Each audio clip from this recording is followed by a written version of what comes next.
Mafia, are you ready? He said, are you ready? This is Brotherly Love Wrestling Podcast, your first stop for everything professional wrestling.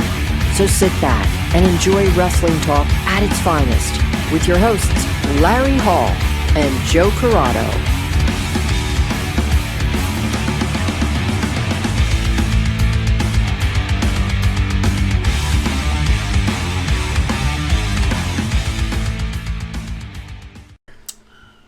Welcome everybody to Brotherly Love Wrestling, and on today's show, the guest that we have with us is Mr. Eric Martin. Eric, welcome to the show.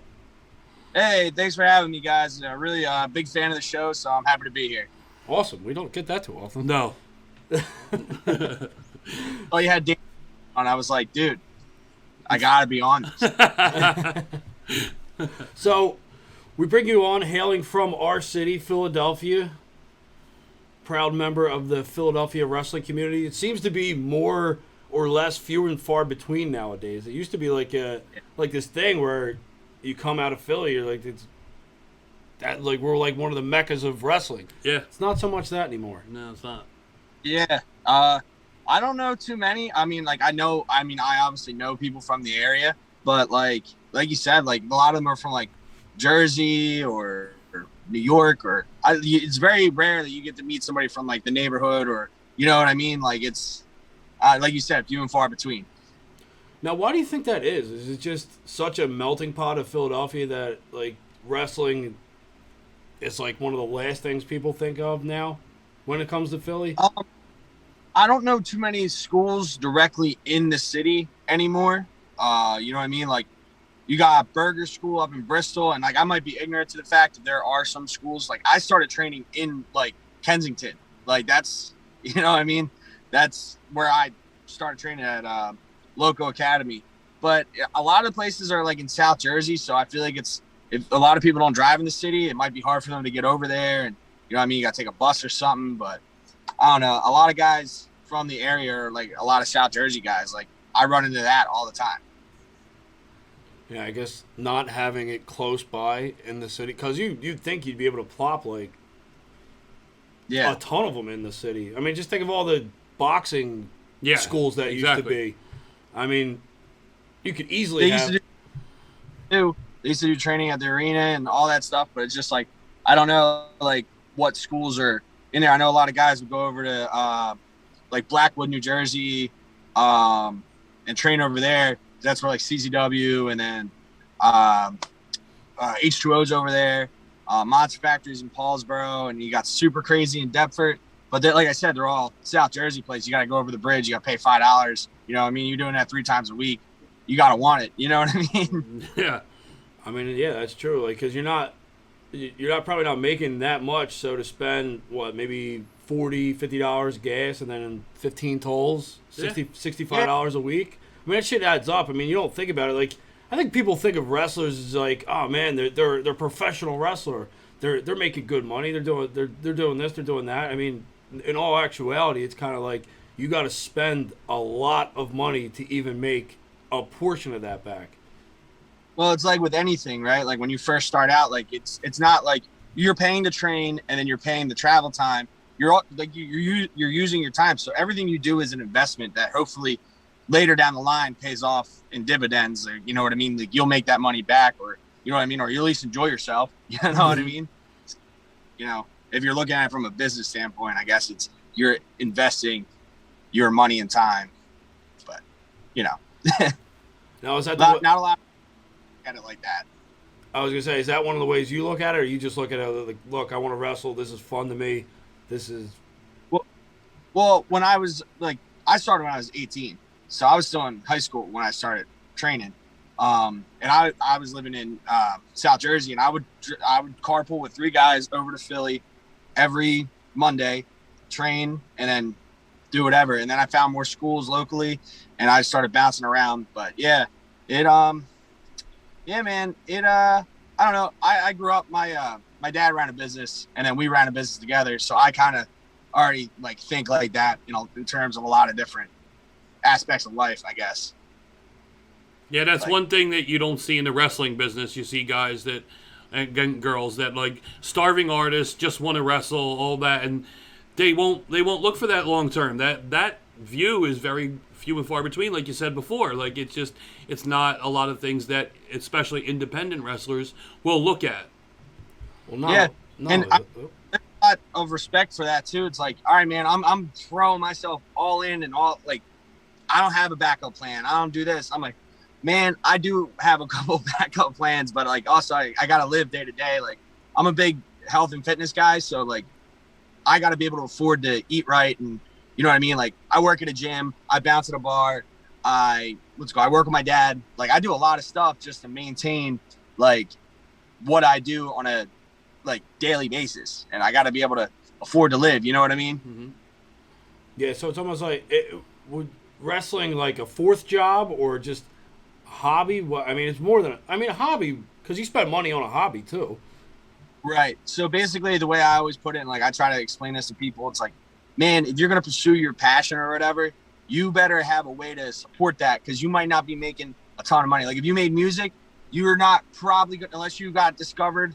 You know what I mean? Like, you got to be able to afford studio time, so you got to work a job that you might not be crazy about. So the way I look at it, you know, working at the bar, bouncing, that's just easy money. Keeps me out of there from drinking too. And then working at the gym, I get a free membership, you know, and I can work out, saving money there. And then work with my dad, like, that's just good money, and I'm helping my dad out, you know.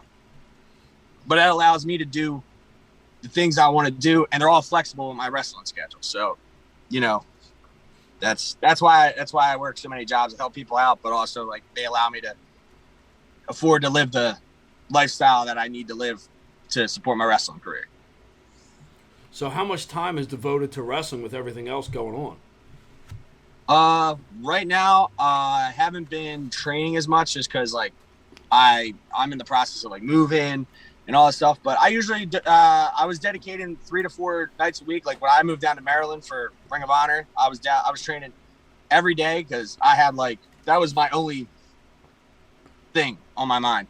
But now when I moved back here with the pandemic and everything, I was like, gotta stack up my paper that way, like, in case anything goes awry, or like if I want to just like be able to relax and just focus on the wrestling, I can do that all the time. But like, my weekends are usually free. I find time to train. I roll around before shows. Like, that's, you know, that's when I get my time in the ring. So you mentioned ROH, Ring of Honor. Is that primarily or the only wrestling company that you'll work for, or because no, I bounce around a lot right now. Like, I do independents and stuff. Right now, I'm dead set on Ring of Honor just because of that's where I was part of the dojo system. But, you know, if anybody comes knocking on my door, like, I'm not gonna not entertain things. You know what I mean? Because at the end of the day, it is a business. You know what I mean? Well, and you said whether it be CZW, H2O, even Camp Leapfrog, are basically local companies that you could work for. Is there any of those companies that you look at and go, man, I want to get on the card at one of those? I've wrestled for H2O. I'm looking to kind of try to see if I can make my way back there. I know they got a lot of really cool stuff going on. Like, they have a really good product, and Matt's awesome. Like, he has a great facility. We were training over there for a little while, but like I said, with everything kind of going on, got a little bit out of the way of that. But I'm looking to go back over there. I would love to be a part of their product again. Now, here's a question: when you don't go to the place to train, do they look at you any differently, or are they like, all right, well, he's not taking it seriously, or is it kind of like, well, are they more understanding? Because you when you hear stories about like the old guard of wrestling, it's just like a lot of gatekeepers. So if you're not fully committed, some places are like that. I don't feel as though H2O is like that. There's a lot of companies that aren't really like that, but there are, and I've been fortunate enough to be there. I also understand that, because you have students that, you know, pay and are trying to like get ahead. So if you're not willing to be a part of that, then if you can't be there for training, what makes them think you could be there for a show? which I totally understand. But at the same time, like, I've been wrestling for like 8 years now almost. And like, I kind of know what I'm doing a little bit. I've been around, like, bounced around all different trainers. It's, you know, I can't beat myself up every single day of the week and still maintain the other jobs that I have, be able to support the life that I have to live. Like, when I stopped wrestling training so much, my body is like, I've transformed my body. I'm in better shape now. I'm not hurting all the time. I had a hip issue. Like, my hips were unaligned. Now they're like back to normal because I'm not bumping 120, 200 times a week. You know what I mean? So it gives and takes, because like, I love learning. I love helping other people learn, and that helps me up here. But at the same time, like, I need to preserve my body a little bit. That's something that, like, you being so young, that's not something that you hear very often for someone your age. I mean, usually it's like, I gotta go because I only have, like, let's face it, not the lifespan, but the career span for a wrestler, you're not going to your 60s and 70s unless you're a select few who just can't stop. So. Man, I with that, like, being young, somebody told me I had a dead look in my eye. Yeah. I'm 25, like, going on like 86. But what's it called? I don't know. Somebody said something about playing the long game, and I'm like, yeah, man, I'm all for that. You know, I got plenty of time. Like, I'm enjoying what I'm doing. Like, and someone said to me a long time ago, was like, you don't even know who you are as like a man yet. Like, I'm still figuring that out. You know what I mean? Like, who I am as like a person, let alone who I am as a wrestler. Like, right now, I'm just a dude who wrestles. I don't have some wacky gimmick. I don't have, you know what I mean? I'm just me at the end of the day. Like, I can't help it. I don't know. Maybe I'm charming. Who knows? But like, I don't know. I feel like that's something like really real about me. But I'm still figuring everything out in my life, and that kind of plays through to my wrestling. Like, if I'm having a good day, I'm having a good day at wrestling. If I'm having a bad day, you know, I feel bad for my opponent that night. You know what I mean? Got it? I thought you were going to say something. You took a deep breath. I thought you had. Yeah, so you said about not having a gimmick, and you said just being you. When you look at that Ring of Honor roster, there's actually a good amount of people that are mostly like that. I mean, they might be themselves turned up. You got guys like Tony Depp and Brian Johnson, guys that like it first came to mind is that's what they are. I mean, Brian Johnson's turned up. Tony Depp always seems to be turned up, and like it just. I'm pretty sure Danhausen's just like that in real life too. Yeah, I'm sure he is. That's why I didn't mention him. But I mean, for you, age, you know, he's full on. That's him, man. Yeah. I don't think he's turned up. I think he's actually turned down. Probably, yeah. But I mean, for you, where do you see yourself fitting? Do you think you can fit in that pure division? Do you just look where anywhere you fit? It doesn't matter. I think you're trying to say why ROH. No, just where he would see himself in the roster itself, looking at all the talent. Well, I've cultivated a lot of mass, so I might be just trying to start the super heavyweight division. I know there's Brody King and Shane. No, man, I try to be pretty diverse with what I do, but I've actually been really figuring out like what I do well as a wrestler. That's when I trained at the dojo, that's what Will Ferrara and Jonathan Gresham helped me figure out, like what kind of wrestler that I am. Am I a striker? Am I a technical wrestler? Am I a technical striker? I'm definitely not a high flyer. But like, am I a powerhouse? What do I do well? And I've kind of found like a good mix of like what I do. I do some technical stuff, but I do a lot of, now that I've, you know, gained some strength and some size in the gym, I do a little bit more power stuff, and I'm more precise with my striking. So like, I don't really know if I fit into the pure division, but I can definitely do it. Like I've been in the pure gauntlet. I was the first ever one. I don't know. I would love to do some more pure wrestling, but I also love to do just straight up classic professional wrestling, you know? Yeah. And do you feel like ROH gives you the best opportunity to do all that? I really like the sport aspect that we bring to it. Like it's entertaining, and it feels like UFC to me sometimes, because it's like it feels like a sport, right? Like it's straight up fighting. I mean, there's other companies like MLW that are really cool. Like they do some really cool stuff there. Obviously AEW and WWE do some awesome. They're very entertaining, and AEW is a little bit more professional wrestling, based as opposed to the entertainment side. But like, I don't know. I love ROH. I think Impact's cool. They got a lot of my friends wrestle there, so they're always doing cool stuff. But I really think Gung Ho, ROH is from Philly. I want to try, and I've been knocking on that door. I got a foot in the door. I want to see what I can do there. And I think that presents the best opportunity for me, especially because of all the connections that I have there. A lot of my friends are there. A lot of my close friends are wrestling there. So I think it's a good environment for me to be in and grow. All right. Do you feel like ROH is maybe underestimated when it comes to the wrestling companies, like the major wrestling companies that are out there? Yeah, I can definitely see that. I mean, we have a stacked roster. Like Roosh, he's a star. Bandito, are you freaking kidding me? That dude, I'm like, man, he's like, he can fly. He can throw people around. Like, man, save some for the rest of us, dude. You got like the Foundation. Those guys are awesome. Like Gresham is easily one of the best in the world. Jay Lethal, nothing that I can say that would, you know what I mean? Like, do him any justice. Tracy Williams is a killer. Rhett Titus, that's my boy, and man, he's killing it right now. Mm-hmm. Then you got Violence Unlimited. Those dudes are just badass, and like, you believe it. Shane Taylor Promotions, they're on fire, you know what I mean? And it just, there's a lot of cool stuff with the Righteous, Matt Taven, Bennett. Like, it's a stacked roster, and the women's division is back, and like, that's being put in a prominent role. Mm-hmm.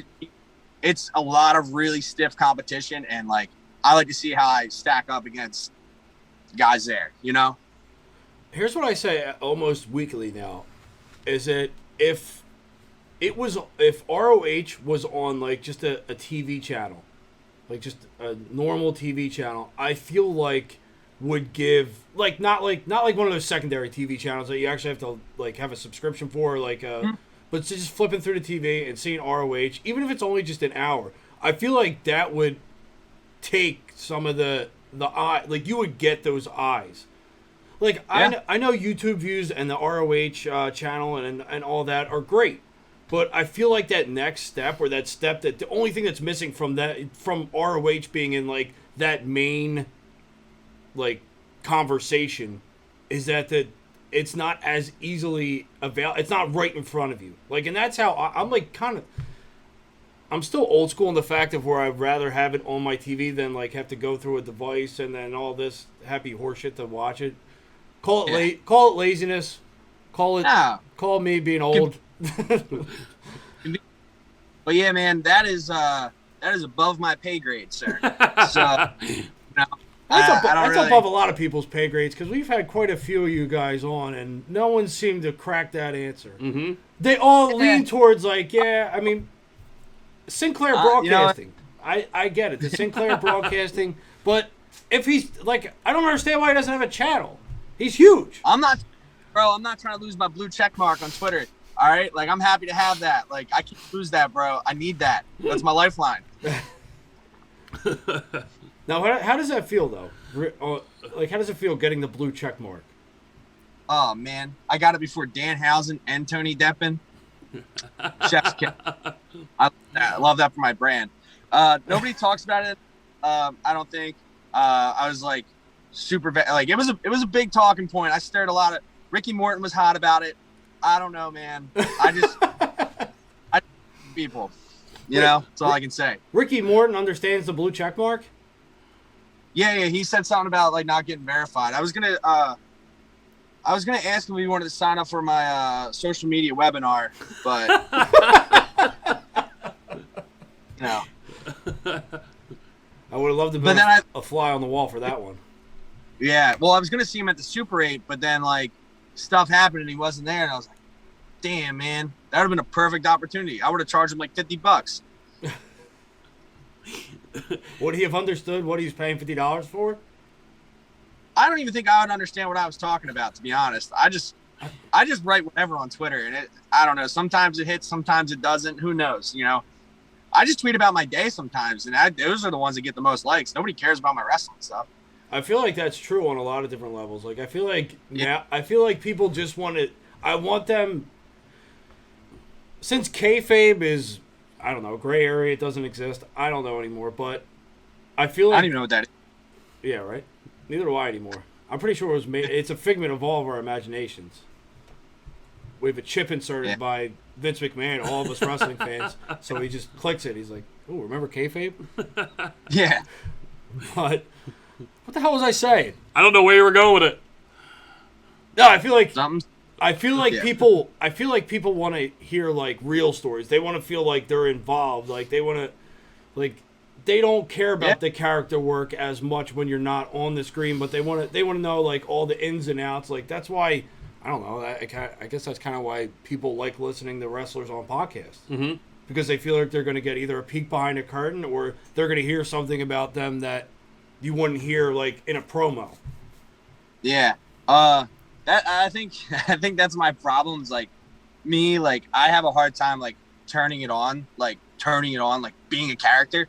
Like, I think I am a character. I'm just, like, super dry all the time.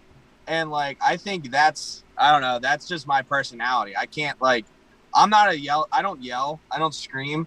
So it's, like, I don't know. If you don't like the way I talk, I don't know. Like, I don't think I'm going to, I don't know. Maybe that's why that's why I only have 1,500 followers on Twitter. Who knows? I mean, is the era of yelling and screaming, isn't that kind of gone? Like, it's not the 80s anymore. Like, how many people get over by yelling and screaming? Brother, have you ever seen Brian Johnson? That's true. See, I mean, he's starting to gain traction, too, which is good to see. I mean, another local guy. I mean, finally starting to find his own in ROH because he was kind of, I don't want to say floundering, but whatever the lesser version of floundering was for a little bit. He was just grinding, man. He was working, and then it was like kind of like sink or swim, Brian. And he's been swimming. He's already done 2 laps. You know what I mean? Yeah, for sure. Absolutely. Being in that, I think a television title is one of my favorite titles in any era of wrestling because it's always guaranteed to be. It is the TV title. It's supposed to be on TV every week. And I think anyone that's involved in like a TV title, like feud or whatever, like I'm automatically invested in it because I like that title. It's a great secondary title, and I feel like you put the right people in there, they're gonna give meaning to it. Like they're gonna elevate that title as well as themselves. I think he's one of those people. Even though he didn't win it, I think he's one of those people that benefited from being there. Like, I think if I were to even be in the television title picture, right, at some point, like, people would be like, all right, yo, this guy's like, we're taking him seriously. It's not like, you know what I mean? And you go out there and you have a stellar match.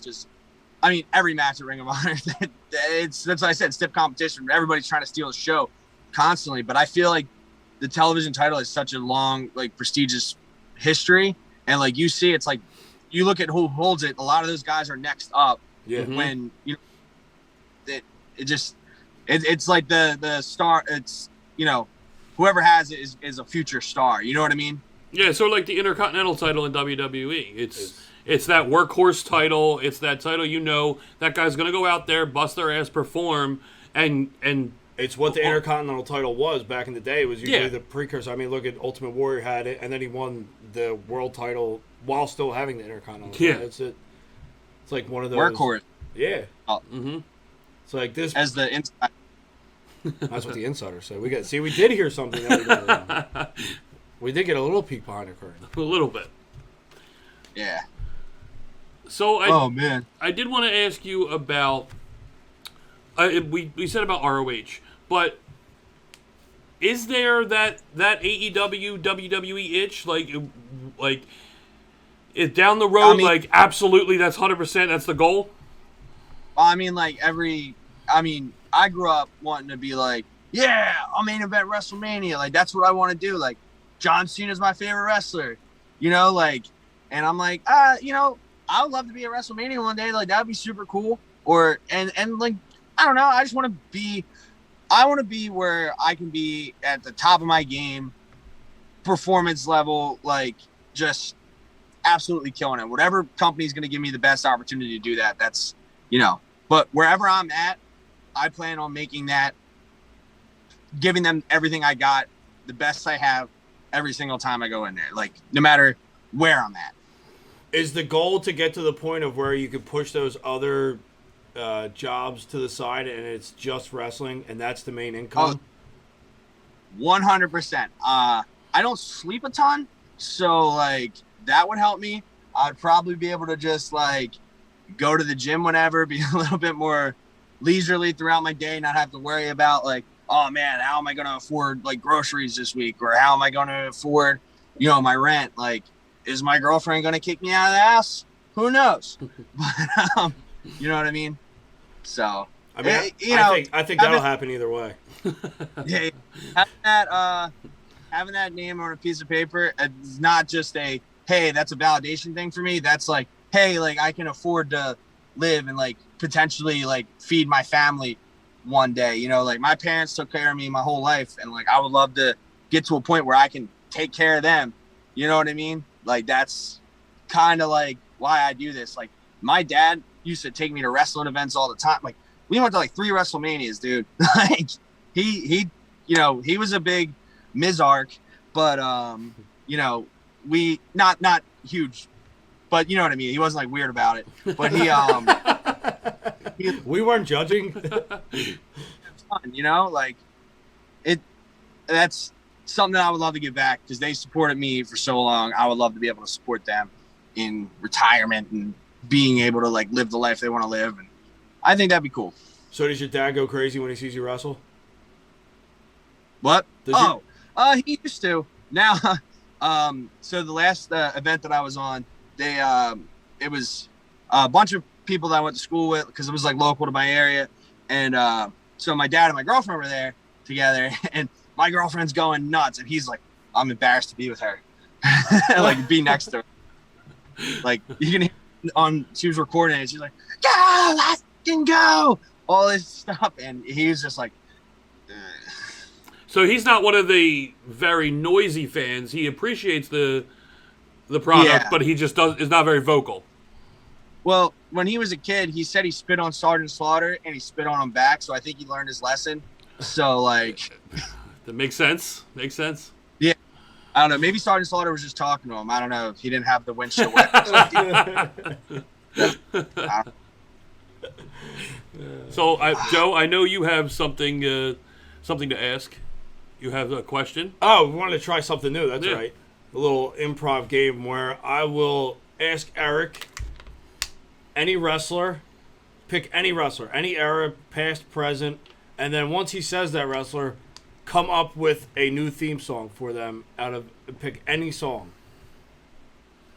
So, Eric, you know the rules of the game. So, who's right. First off the top of the head? I have a go-to wrestler. It's like my go-to for everything, but I need to think of, like, the right song for him. All right, who's the wrestler? Maybe we Don Morocco. Don Morocco? Big Don Morocco guy. That's, like, my go-to wrestler. Right. Rob Van Dam. All right. Mm-hmm. Because I got high. That's now you're on a roll. Yeah, there you go. That's perfect. All right. Now that you're on a roll, let's see what else you got. Yeah, let's get that third one. Although I think it's going to be hard to beat Rob Van Dam because I got high. I mean, that's tops. Like, that's kind of like there could have been there could be so many different ones that, like, you did smoke 2 joints and he could have came out to that. That's true. All right, my good friend Brian Johnson. Okay. 76ers theme song. He's in. Yeah. All right. So it doesn't fit the personality at all. No, it doesn't. It's so upbeat and happy, and he's got to come out and be miserable. Yeah. You saw how happy he was over quarantine when he was doing his videos for Ring of Honor, he was in a good state of mind. Yeah. He was. I don't know. He looked like he was having fun. Yeah, for once. Yeah. Well, he was having fun being miserable. So Yeah. I mean, that's kind of. It's like.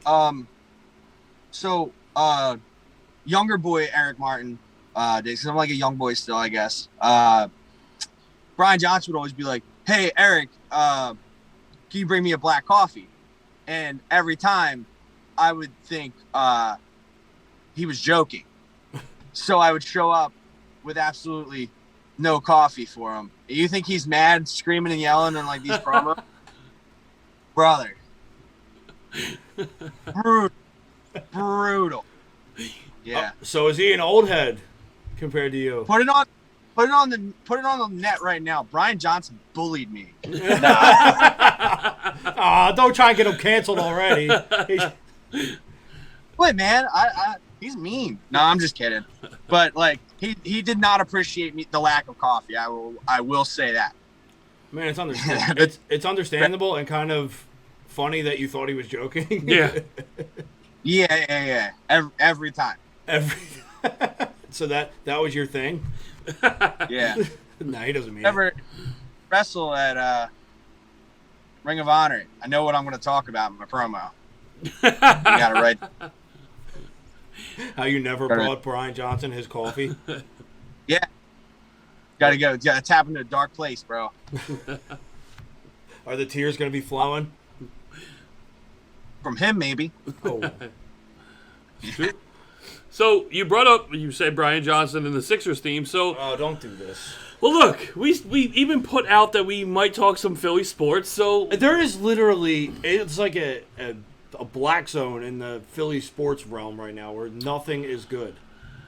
look, we've never talked to Eric before. He is obviously a Philly sports fan. So Yeah, I would love to hear his intake. We're relying on that one like 10 plus years ago, and like we can't trust the lead in this town for any team. No. Apparently, No. Phillies. I mean, they've been doing all right. Like, they got 2 wins over the Padres, win over the Cubs. Sixers broke my heart. I don't know. I don't know what I can be hopeful for. Like, I don't know if it's too much pressure in this city for people to play in. I don't know. Like, Dude, Ben Simmons. I don't know if it's too much. I mean, here's the thing. It is a pressure cooker when it comes to sports in this city. We do Yeah. We hold a high standard, but we want effort. We want especially if you're getting max contracts, we want max effort. Bro, Carter Hart had to go see like a sports psychologist. Yeah, he's Like, all jacked up. Adam Hazley from the Phillies just left the team. mm-hmm. What is going on? Carson Wentz just broke down. Like, what is going on? And then they leave, and like Markelle Fultz, he couldn't do anything here. He averages 20 points a game now. Did we give up on him too early, or did he just like was scared to play here? Look at Drew Holiday. Drew Holiday from Well, Drew Holiday got traded. He didn't not. Yeah, but I'm saying it's one of those Well, things the Philly where curse is that when you leave, you automatically do better. yeah. Or you could be $1. Yeah. Yeah, Iguodala left and he won. Or you Yeah, could be a punk. you You could be a punk like Yeah. Scott Rowland and demand to leave. That fucking douchebag.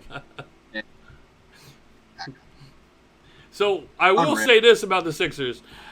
As far as what if Ben Simmons is done here, which I don't believe he is, I think he's going to work with Doc's coach. I think he's And going to. I don't think you can get rid of him. I don't think you can get rid of that contract. I don't think his trade value is that enticing to most teams. But You got to throw something in with it. I'm not saying you're just getting rid of Ben Simmons. it's just going to be hard. The return is not going to be what you want. Is basically what it looks like. It's not necessarily true unless unless a star wants to come here. I mean, it's a high hope, but it's not out of the realm of possibilities. I mean, we were number 1 in the East, and someone big wants to come here. We're gonna continue to win. Yeah, absolutely.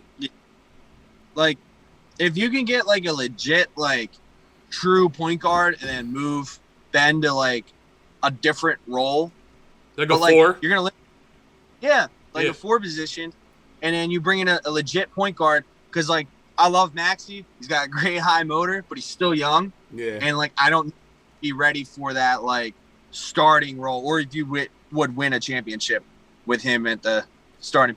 My thing is with Ben, he scored like 11 points and they lost, scores 2 points and they lose. Does it, you know what I mean? Like other guys, like we missed Danny Green in that last series. Tobias Harris went missing, but like when you're relying on Tobias and Seth Curry instead of like your number 2 player on the team, I also understand that side of it.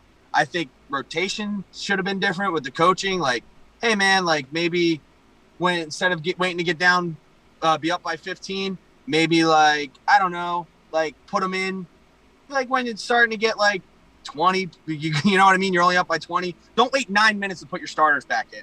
Basically what I'm saying. Yeah. Wait until don't wait until you're only up by 9 now and put like the ones back in, because the 2s were getting chewed up. You know what I mean? Spit out, Demolished. But and that's the thing. I don't know. Tobias Harris couldn't carry him, and no one looked like they knew what they were doing. No one wanted to touch the ball, except for Embiid and Curry. Mm-hmm. When it came down to it, those were the only 2 that were playing pass back and forth. No one else wanted to touch the ball.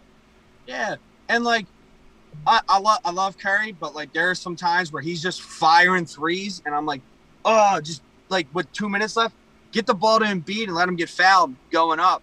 You know what I mean? Because like when they brick, if they brick, he did it twice in a row and they flew back. I'm like, that's a turnover. Yes. You know what I mean? Like that's them getting the ball back with no repercussions because you can't foul him. Yeah, exactly. I mean, I'd rather have Curry shooting it than Korkmaz, though. Oh yeah. Like how he was in the starting. Like, I get it. The first time you want to try it out, but when it failed miserably, that's when you got to change it the next game. Like he had 2 different options he could have went with. He could have went with the defensive front and went with Thibault and tried to play a little defense, or he could have started Maxey and he could have had a little firepower to the offense. Yeah. Dude, or you could try and get fucking Trae Young into foul trouble with Maxey.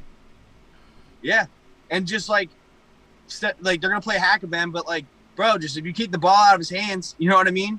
But you know, like I said, like he should be able to go up there and score, dude. Your max contract point guard, number 2 star on the team, should be able to score points. Who should be destroying anybody who's on him? He should be destroying. He should be at the bucket every single time. Giannis can't shoot. Giannis will admit that he can't shoot. And but you know what he does?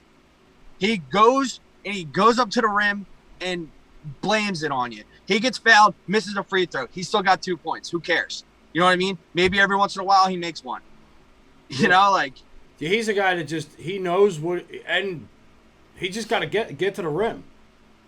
Ben Simmons is 6'10". He bodying dudes down there. He's not small. No, he's stacked. I'm like, dude, just man up. He gets so small when he goes to the rim. I'm like, He tries to do that little floater when he could just literally reach over the guy and just drop it into the bucket. Yeah. I don't know is he scared to shoot layup or throw a layup up? Like what is going on, man? I think he's another one that's so messed up in his head, and he's got all the wrong people around him that he's going to continue to make the same mistakes because his inner circle isn't helping the cause. With his inner circle telling him, nah, he's not the problem. I mean, yeah. When the best player on the team didn't bury him, but basically said, yeah, the turning point for the game was when you didn't dunk the ball, when it was literally under the net, literally right there. And all you had to do was half jump. He talks about being so good. He ain't even the best defensive player on the team. Joel Embiid is. You know what I mean? Like, that's the best defensive player on the team. He's the best offensive player. He's the best player on this team, dude. He's like, the team. He's legitimately, and he carried the team on one leg. Yeah, dude, on one leg, like multiple times, like for two full series almost. What more can you ask from Joel Embiid other than like get the guy should have scored 50. Yeah, should have scored 50 a game. What were you saying? He would have had no legs. He would have been playing on his ass. Yeah, and he still would have shot more than Ben. Yeah. He could probably lay down on the floor and shoot the ball better than Ben. Yeah, right now, yes. I would put solid money on that being true. So we did talk about how we were in a low point. So, little optimism. Who is the next Philly sports team to win a title? Who is the closest out of all the ones that are that low? Well, the Sixers are still the closest. Yes, I think so too. Sixers. I think the Eagles might be a little bit more surprising than we give them credit for this year. But at the same time, I don't want to get my hopes up. No. Like, they were supposed to be bad. They were supposed to be bad Carson's second year, and they went and won a Super Bowl. Yes. I mean, granted, Foles finished it out for us. There was a lot of randomness that went on in that season, and it seemed like we had a weekest schedule. Mm-hmm. Like, there's a lot of factors that went into it, and then just, I don't know, that Minnesota game, I don't know, like, I don't think anybody was beating us after that. No, we blew the doors off them. Bro, like, how's Tom Brady got to throw 500 yards and not win. like? Yeah, and Nick Foles beats him. I think if we give Girardi some more time, even though he's like making some questionable decisions out there, I think if we move some pieces and we get like because I think we're going to be buyers this year and try to make the playoffs. I think if we get some relief pitching in here, and that's his thing. He's shook by that bullpen. That bullpen scares the shit out of him. He don't know who to throw in because everyone's losing multiple runs. But like, also, don't pull your starter after 3 innings. Yeah, that whole for. What do you think about analytics? What do you think about that analytic bullshit? I just told you how I feel. Gabe Kapler has the best team in MLB right now. But, like, he also has the pitching staff to do that with, though. Mm-hmm. Yeah. We do not. You got to read your team. Like, when you got, like... He's the reason that we're depleted. Yeah. He jacked his team up. And Maton pitching games, like, bro, what is going on? Like, I'm waiting for this trot Scott Kingery out there. You know what I mean? Like, why not? But, like, you gotta find, like, who's the guy that just closed from the other night? Like, oh, God, I can't think of his name. But it was like they've tried everybody else because they were better at – they've closed before. But this guy was never a closer, and he's been doing the best so far. So just let him ride. Do not change it. Just until the wheels fall off. Yep. Ride that out. You gotta let these guys go. You gotta let them pitch. Yeah, like, I mean, that's how it's always been, and that's proven in the past. Yeah, I mean, maybe if they get somebody to consult him there, I don't know, maybe like a Ruben Amaro, like bring him in. I listen to radio all the time, and he's always on there. He's always got great ideas. Like, bro, where was this like at the end of your tenure? Yeah, exactly. Like, yeah, I guess that's what happened. When you're not there, you're probably able to think a lot better. Like, in the moment thinking is just like probably not his thing. That organization is crazy. But like, I will say our bats are doing good. Like, it's the summertime. You know what I mean? Summertime bats. Yeah. It's hitting weather. But like all season it feels like the bats, I mean, the pitching has had to catch up to the bats, not the other way around. Like, you're never going to win anything if your pitching can't. Like, if you're getting 10 runs a game and then you're getting outscored, like, come on, dude. What is happening? It can't happen. But like, and there's dumb errors out in the outfield and Hoskins. Yeah, bro. If we're gonna move anybody, I love Hoskins. Like, thank you for everything you've done, but like, you're gonna get something for him because he's got like a little bit of a name because of the home run derby. I think you could move him, get something for him, maybe move Bohm to first, see what happens. Because Bohm is a first baseman and not a third baseman. He's getting killed over there at first base or third base.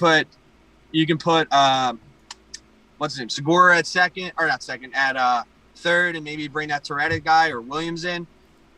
Torres, I can't pronounce the name right. I hear it 6 different ways. Are you going outfielder or are you going relief pitching? I get relief pitching. You have to. Right now, McCutcheon looks all right. Herrera's been doing well, I guess. And Harper is Harper, you know? The $30 million man. Or $300 million man. Depending on how you want to look at it. Yeah. solo home run king. Cannot hit the ball when there's people on base. They can't get on base boy, for him. I feel bad for him, man. I mean, he's.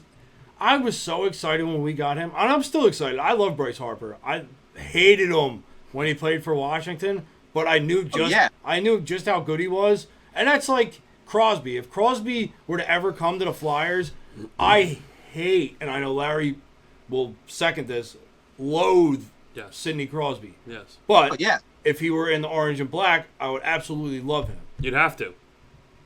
I'd have his jersey. I'd probably go get a signed one somewhere. Yeah. You know, like, best player in hockey. Like T.O. T.O. hated T.O. Came to the Eagles.